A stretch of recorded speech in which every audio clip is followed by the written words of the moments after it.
As CEO Toshihiro Mibe has admitted, Honda is falling behind in the global EV race. The executive promised a faster global reboot in 2025.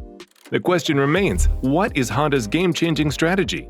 Can Honda effectively counter potential challenges if Tesla, Rivian, and BYD invest substantial amounts of money in their respective all-electric strategies? Alternatively, does Honda have anything compelling to offer? You're about to find out later in this video. Get ready to hit the road of knowledge with us. We promise not to take you on a detour of time wasting. But before we embark on this car-filled adventure, don't forget to buckle up by hitting that like button. Honda is falling far behind in the competition. If you check the S&P Global Mobility's data, you'll notice that almost 30% of current Tesla owners used to own Honda or Toyota vehicles. BMW and Mercedes follow with around 12% of former owners. Ford is investing a lot of money in their electric vehicle lineup, especially after the success of their F-150 Lightning. Unfortunately, Honda continues to lack any compelling offerings. Based on Tesla sales reports, the leading contenders challenging the Model Y's market dominance include the Lexus RX, the Honda CR-V, Toyota RAV4, Honda Odyssey, and Honda Accord, in descending order of popularity. In the case of the Model 3 sedan, its major rivals are the Honda Civic, Honda Accord, Toyota Camry, Toyota RAV4, and Honda CR-V. Despite facing considerable criticism, Honda appears to be failing to glean valuable lessons from its past missteps. With the increasing shift towards electric vehicles, Honda, including the person in question, seems unwilling to jump on this trend. Despite this, Mibe is moving rapidly to catch up with electric vehicle competitors in global markets, but the company's top executive said combustion engines could last through 2040 and beyond. Honda has been slow to follow larger rivals from Volkswagen AG to General Motors Co. in committing billions of dollars to developing and building EVs and batteries. I've been in the engine development business for more than 30 years, so personally it's a little threatening, but I have to separate my own feelings from what is best for the business, said Toshihiro Mibe. It's important to note that Honda had very poor sales last year. They sold almost 32.9% fewer vehicles compared to the previous year. Their sister brand Acura did even worse, with sales down by 35%. A report by Electric revealed that Honda sells around 4.5 million vehicles globally each year. But out of all those vehicles, they've only sold 32,649 electric vehicles in their entire history. Their first electric vehicle, the Honda EV Plus, was introduced back in 1997. Currently, a large portion of their sales come from hybrid vehicles like the Accord and the CR-V. Unlike many other car companies that have been offering electric models for a while now, Honda only has one fully electric vehicle available for sale outside of the United States. It's called the Honda e-Hatchback, but it's not very popular because it has limited driving range. Honda is partnering with General Motors to release two new electric vehicles, the Honda Prologue and the Acura ZDX, in the US market by 2024.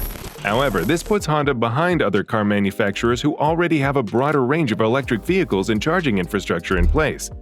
To compound the difficulties, Honda's CEO has painfully conceded that the company is woefully lagging behind in the electrification race. This indicates that while the company doesn't hold a strong opposition to electric vehicles, it lacks a genuine passion or enthusiasm for them.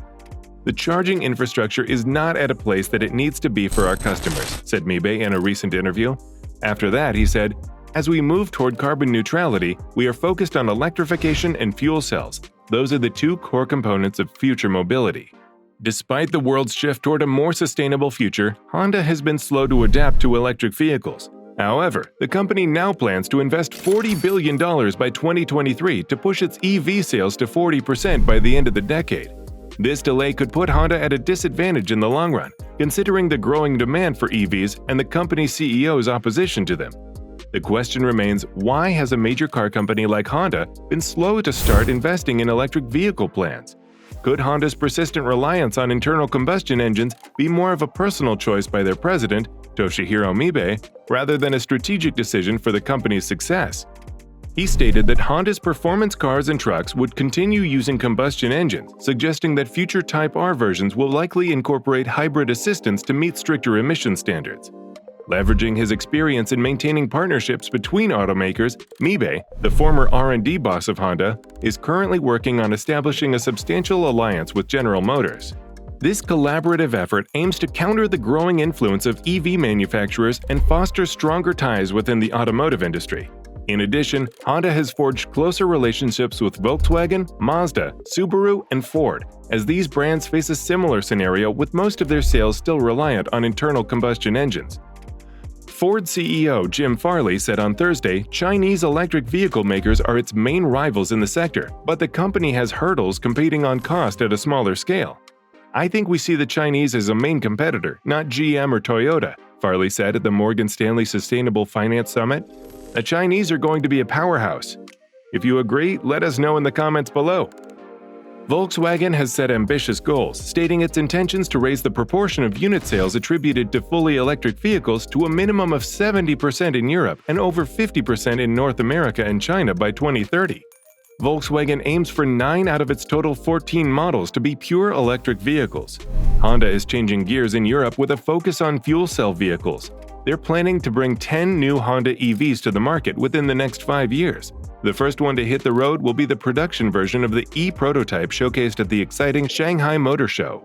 BMW Group CEO Oliver Zipse is not a fan of banning internal combustion engines, and he's made his position clear several times in the past. He said there was still a market for combustion engine cars, warning that companies should not become too dependent on a select few countries by focusing only on electric vehicles.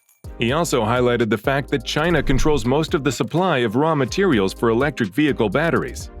"When you look at the technology coming out, the EV push, we must be careful because at the same time you increase dependency on very few countries. If someone cannot buy an EV for some reason but needs a car, would you rather propose he continues to drive his old car forever?